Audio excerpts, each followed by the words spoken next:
The sky turned dark as massive ships blotted out the sun. Admiral Quan pressed his face against the cold glass of Lunar Station, watching the alien fleet arrive. His hands shook as he counted the vessels, hundreds of them, each one larger than Earth's biggest cities. "Sir, they're sending a message," Captain Hannah said, her voice barely a whisper. She had never seen anything like this. None of them had. The main screen flickered to life. 3 different alien faces appeared side by side.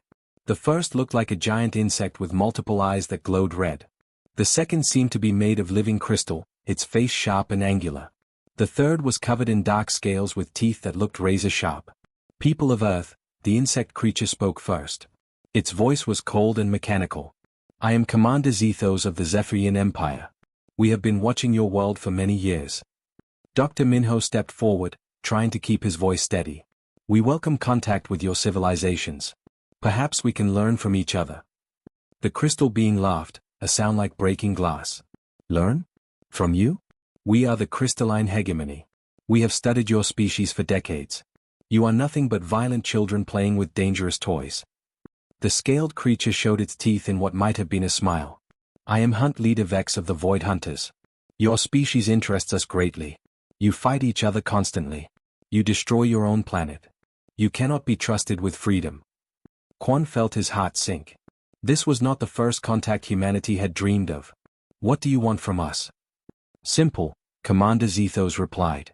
"Complete surrender. Your people will work for the greater good of the galaxy. You will mine our minerals. You will build our ships. You will serve." "And if we refuse?" Captain Hannah asked, though she already knew the answer. Hunt Leader Vex's eyes gleamed. "Then your species ends today. We have the power to turn your world to ash in minutes." The crystal being, who called itself Prime Shard Korvac, added, "We offer you life as servants. This is mercy. Many species have not been so fortunate." Dr. Minho tried one last time. "Surely we can find common ground. Humanity has much to offer. Our art, our music, our creativity." "Yes," Commander Zethos said, suddenly interested. "Your creativity will serve us well. We will harvest your dreams and imagination for our entertainment networks. Your emotions will power our machines. Everything you are will have purpose and service to your betters."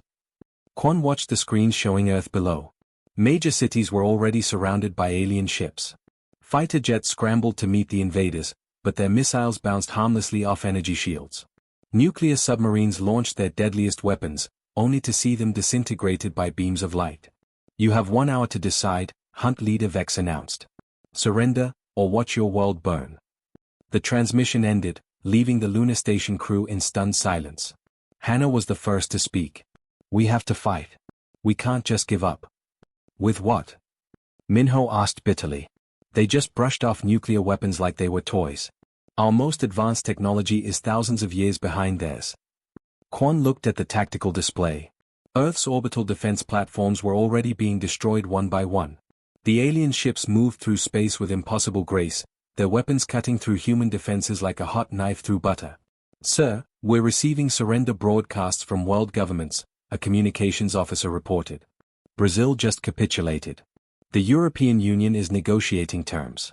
China and Russia are still fighting, but their fleets are being decimated." Through the observation window, Quan could see alien shuttles beginning their descent to Earth's surface. Each one carried hundreds of troops. They moved with mechanical precision, landing at strategic points around the globe. "The president is on the line," Hannah announced. The screen showed a tired, defeated man. President Martinez looked like he had aged 10 years in the past hour. "Admiral Quan, I'm ordering all military forces to stand down. We cannot fight beings with this level of technology. Surrender is our only option for survival." Quan closed his eyes. Humanity's dream of reaching the stars had become a nightmare. They had always imagined meeting peaceful explorers or wise teachers. Instead, they found conquerors who saw humans as nothing more than useful animals. "What happens to us now?" he asked quietly. Prime Shard Korvac's voice echoed through the station as the aliens took control of communication systems. "You will be sorted according to your abilities. The strong will work in our mines. The creative will feed our entertainment systems. The intelligent will maintain our machines. Children will be educated to serve efficiently. And those who resist?" Captain Hannah demanded. Hunt Leader Vex answered with obvious pleasure. "Resistance will be discouraged. We have methods to ensure compliance. Neural suppressors that make rebellion impossible. Genetic modifications that reduce aggression. Your species will learn to be content in servitude. As Quan watched the last of Earth's defense fleets fall silent, he felt something die inside him. Humanity had always believed they were special, destined for greatness among the stars. Now they were just another conquered species, their fate decided by beings who saw them as nothing more than biological resources. The great ships settled into stable orbits around Earth. Smaller vessels descended like a swarm of locusts, carrying the equipment needed to transform humanity's home into a labor camp. Within days, the blue marble that had been humanity's proud achievement would become just another factory world in an alien empire. Admiral Quan took one last look at Earth before the aliens came for him. Humanity's golden age was over before it had truly begun. Ji-hoon's back ached as he lifted another heavy container of rare metals. The weight seemed to get heavier each day, but the collar around his neck made it hard to think about anything except the task in front of him.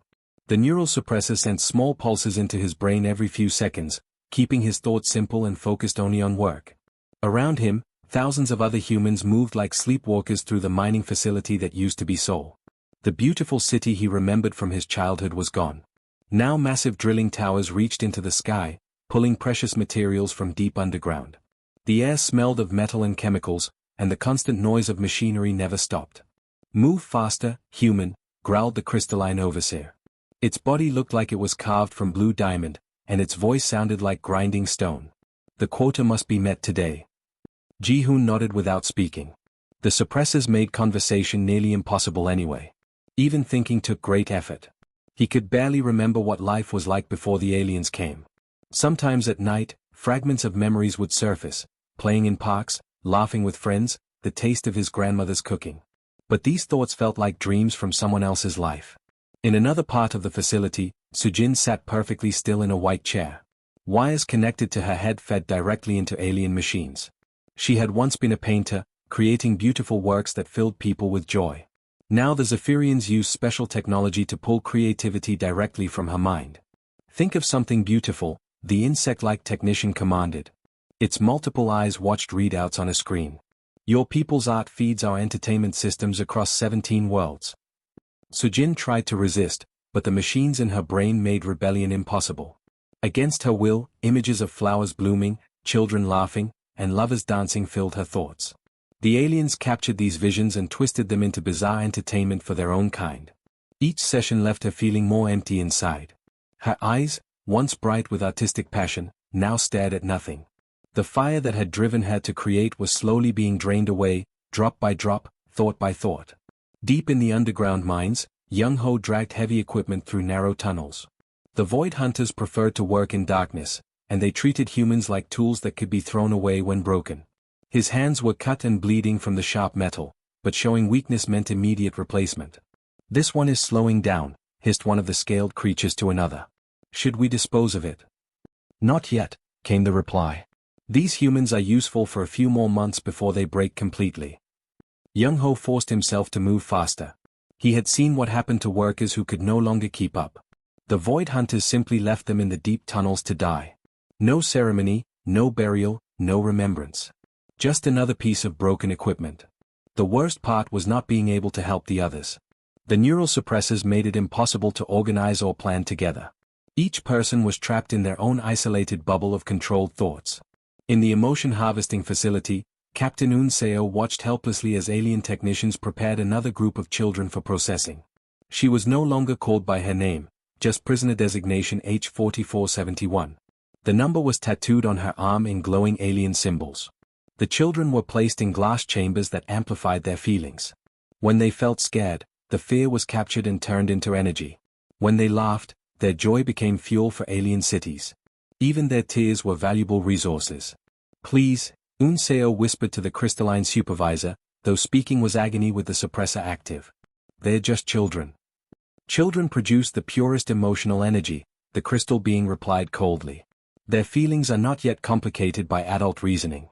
Very efficient." The worst part was that the children had been born in captivity. They knew nothing of Earth's blue skies or green forests. To them, this life of servitude was normal. They played games between sessions, not understanding that their happiness was being stolen from them.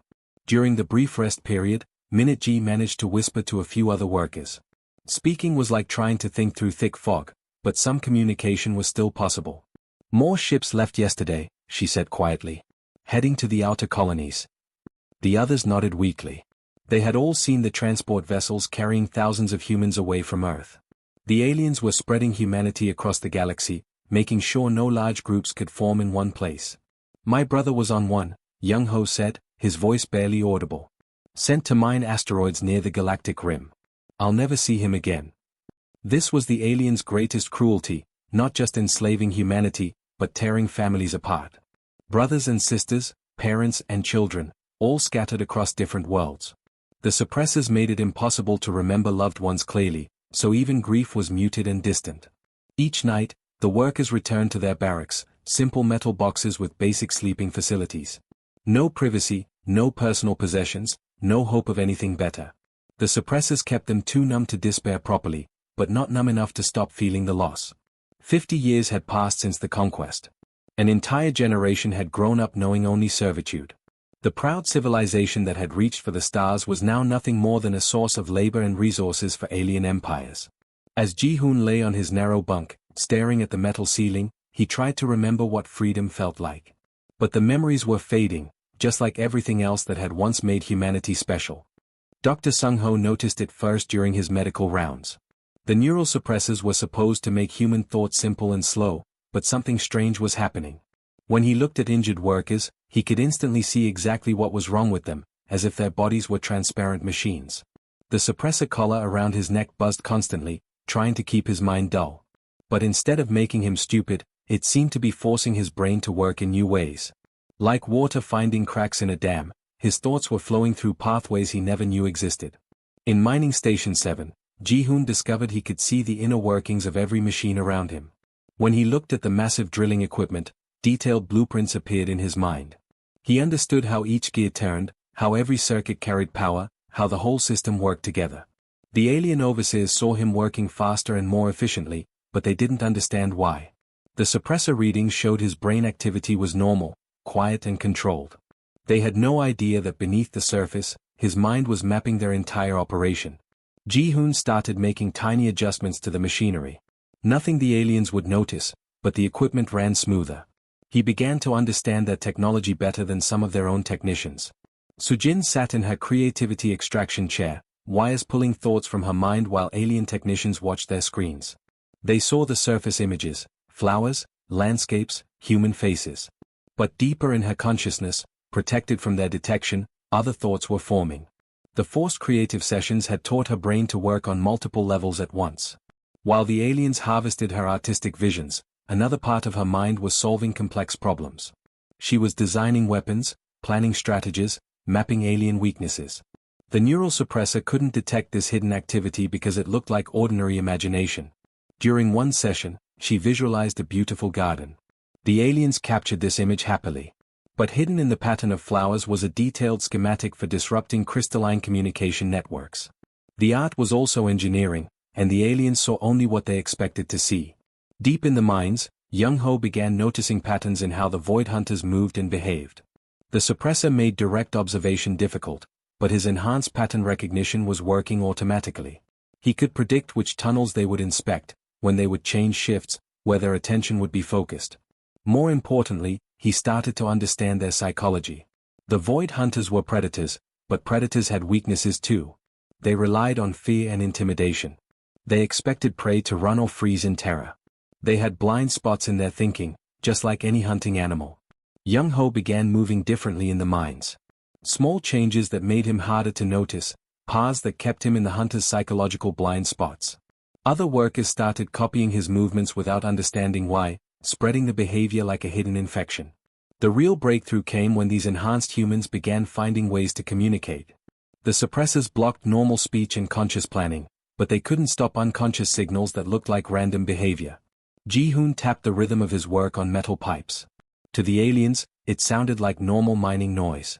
But other humans heard the patterns and unconsciously began responding with their own rhythms. Information was passing through the facility like music only they could understand. MINA worked in the central communication hub, maintaining alien computer systems. Her suppressor kept her thoughts focused on technical tasks, but her enhanced brain was absorbing everything. She could see data flowing through their networks, understand their command structures, map their entire operation. She discovered that the crystalline beings thought in perfect logical patterns.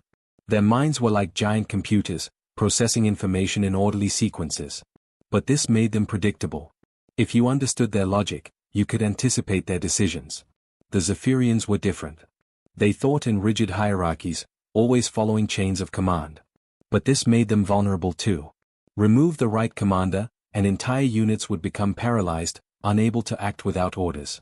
The Void Hunters relied on instinct and aggression. They were dangerous but simple. Their hunting patterns were programmed into their genes, making them easy to predict once you understood their psychology. MINA began embedding tiny changes in the alien computer systems. Nothing obvious, just small adjustments that would make their network slightly less efficient. The aliens never noticed because the changes looked like normal system variations. Captain Unseo, now prisoner H-4471, used her enhanced observation skills to track alien ship movements. She could see patterns in their patrol routes, understand their defensive strategies, identify weak points in their formations. Each piece of information was encoded in the way she moved during work periods, passed to other humans through gestures that looked like ordinary tired movements. Dr. Sung-ho realized what was happening when he analyzed brain scans of long-term prisoners. The suppressors were meant to limit human consciousness, but instead they were reshaping it. Humans were developing new types of intelligence that the aliens couldn't detect or understand. "We're evolving," he whispered to himself during a medical procedure. The words were barely audible, lost in the noise of alien machinery, but other humans heard them through their enhanced perception networks. The message spread through their hidden communication system: tap patterns in the minds, gesture codes in the creativity centers, data streams in the computer networks. Humanity was changing, becoming something the aliens had never encountered before. The neural suppressors designed to make them controllable were instead creating a new form of human consciousness, one that could think like their captors, understand their weaknesses, and plan their downfall. The aliens had accidentally given humanity the tools they would need for revenge. And the best part was that the alien overseers saw only obedient workers, their monitoring systems showing exactly what they expected to see. They had no idea they were creating their own destruction. The signal came at exactly midnight across 17 different worlds. In mining stations, creativity centers, and deep space colonies, humans who had seemed broken and defeated suddenly moved with deadly purpose. Commander Unseo stood in a hidden room beneath the ruins of Busan. 50 years of servitude had transformed her from a simple ship captain into something far more dangerous. Her enhanced mind processed information from across the galaxy in real time, coordinating the largest military operation in human history. "All teams report ready," she spoke into a communication device built from stolen alien technology. The neural suppressors around every human neck had been quietly modified over the years, turned from tools of control into weapons of liberation. On Zephyr Prime, Young-ho crouched outside the massive pyramid that housed the Zephyrian command structure. Around him, 20 other humans waited in perfect silence. They had spent months studying the insect-like aliens, learning their rigid social patterns. The Zephyrians believed in absolute hierarchy. Every decision flowed down from the queen caste to the worker caste in an unbreakable chain. This system had made them powerful, but it was also their greatest weakness. "Remember," Young-ho whispered, "we don't fight the army. We cut off the head." His team moved through the pyramid like ghosts. The Zephyrian guards never saw them coming. 50 years of suppression had taught humans to think like their captors, and they now understood Zephyrian psychology better than the aliens understood themselves. The queen chambers were heavily protected, but the humans had learned to exploit blind spots in alien thinking. They moved through ventilation systems the Zephyrians considered too small, used frequencies of light the insect eyes couldn't detect, and struck at moments when the guards' attention was elsewhere. When the queen caste died, the effect was immediate and catastrophic. Across Zephyr Prime, millions of alien soldiers simply stopped functioning. Without orders from above, they stood frozen in place, their minds unable to process what to do next. "Zephyr Prime is neutralized," Young-ho reported back to Earth. An entire alien empire had collapsed in less than 6 hours. Meanwhile, Sujin and her team were deep inside the crystalline hegemony's central processing core. The crystal beings thought in perfect order, their minds linked together in a vast network that processed information with mathematical precision. Sujin had learned their language during her years in the creativity extraction chambers. More than that, she had learned to think like them. The aliens had tried to steal human creativity, but instead they had taught humans to understand alien logic. Inject the chaos protocol now, she ordered. Her team introduced carefully designed random variables into the crystalline network. To human minds, randomness was natural and manageable. But to beings who thought in perfect order, chaos was like poison. The random data spread through their collective consciousness like a virus. Crystal beings across hundreds of worlds began making irrational decisions, their perfect logic systems crashing as they tried to process impossible contradictions. Some tried to disconnect from the network, but the chaos had already infected their individual minds. Within hours, the most organized civilization in the galaxy was reduced to confused fragments, each crystal being lost in its own broken thoughts. Crystalline hegemony is down, Sujin reported, watching as alien command ships drifted aimlessly through space, their crews unable to function. The Void Hunters proved more challenging. These predator species were not organized like the others, they hunted in packs, following instinct rather than rigid command structures. But instinct could be manipulated too. Daehyun had spent decades studying their hunting patterns. The Void Hunters were apex predators, but like all predators, they had built-in behavioral patterns that could be exploited. Release the bait signals, he commanded. Across multiple star systems, human teams began broadcasting false distress calls and energy signatures that looked like wounded prey. The Void Hunters' hunting instincts kicked in immediately, and they abandoned their defensive positions to chase what appeared to be easy targets. But the humans were no longer prey. As the alien hunters followed the false signals into carefully prepared ambush zones, they found themselves facing an enemy that understood their every move before they made it. The humans had studied predator psychology so thoroughly that they could predict exactly how each pack would approach, where they would try to strike, and when they would be most vulnerable. Trap after trap closed on the alien hunters. Their own aggression and confidence became weapons used against them. The species that had terrorized the galaxy for centuries was systematically hunted to near extinction by former slaves who had learned to be better predators. Void Hunter fleets are broken, Daehyun reported. Survivors are fleeing to the Outer Rim. Minute G coordinated the final phase from a captured alien communication center. Her enhanced mind tracked supply lines, reinforcement schedules, and escape routes across the entire galaxy. Cut off their fuel supplies, she ordered teams positioned at key locations. Block their retreat routes. No alien empire survives this day. The humans had learned that each alien species depended on specific resources and trade routes. 50 years of forced labor had given them intimate knowledge of how alien civilizations actually functioned. Within 6 months, the 3 great galactic empires were completely destroyed.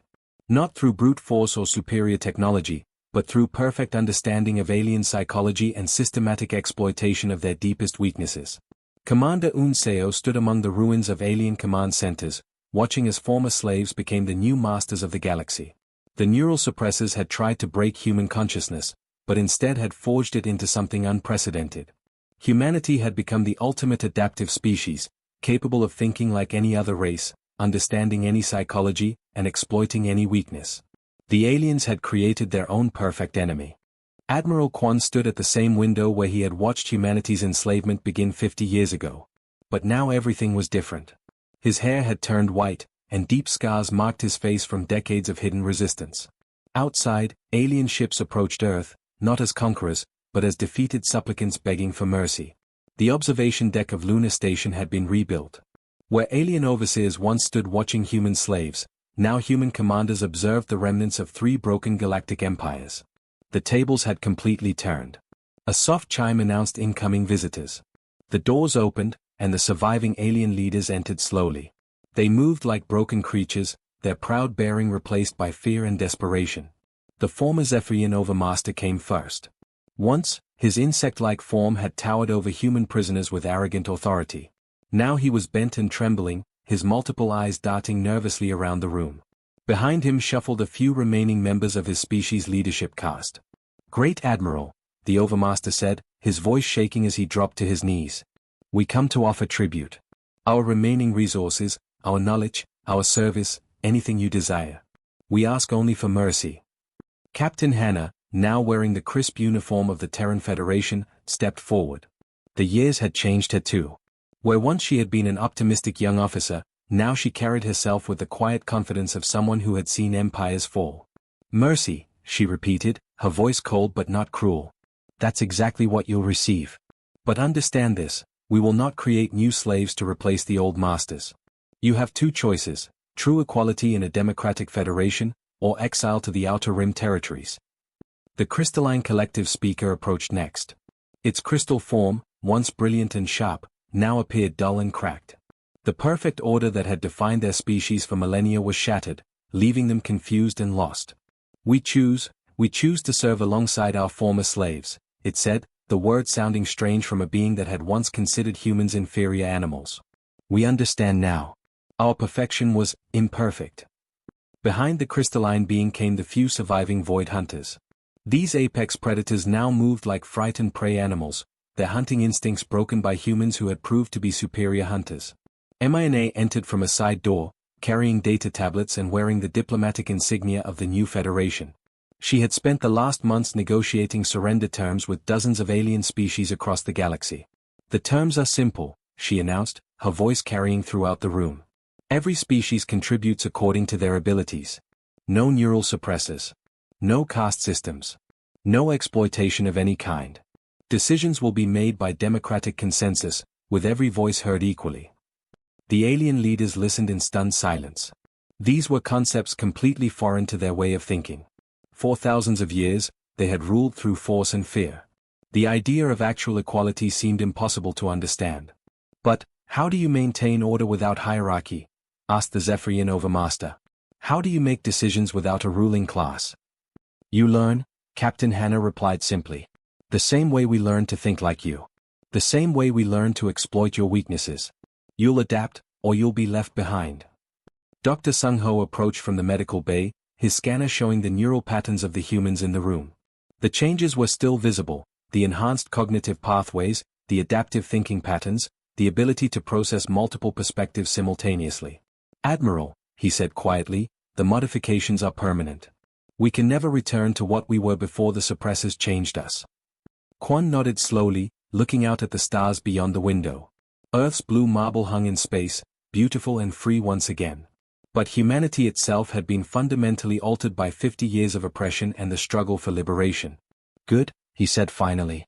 The galaxy needed shepherds, not sheep. They tried to break us into tools, but instead they forged us into something the universe has never seen before. Young Ho's voice crackled over the communication system from his position aboard the flagship of the human fleet. Admiral, the reconstruction fleets are assembled and ready for deployment. Awaiting your orders. The reconstruction fleets were humanity's answer to alien conquest. Instead of military vessels designed for destruction, these ships carried engineers, teachers, medical personnel, and diplomats. Their mission was not to conquer new worlds, but to rebuild the civilizations that had been shattered in the Liberation War. Begin the work, Quan ordered. Not conquest, but construction. Not empire, but federation. Show the galaxy what true civilization looks like. Through the observation window, he could see the massive ships beginning to move. Each one carried supplies, technology, and most importantly, people who understood how to build rather than destroy. The alien delegates watched in amazement as the human fleets departed for their former homeworlds. They had expected revenge, slavery, or execution. Instead, they were witnessing something unprecedented in galactic history, a victorious species that chose to heal rather than harm. Why? Whispered the crystalline speaker. Why do you help those who enslaved you?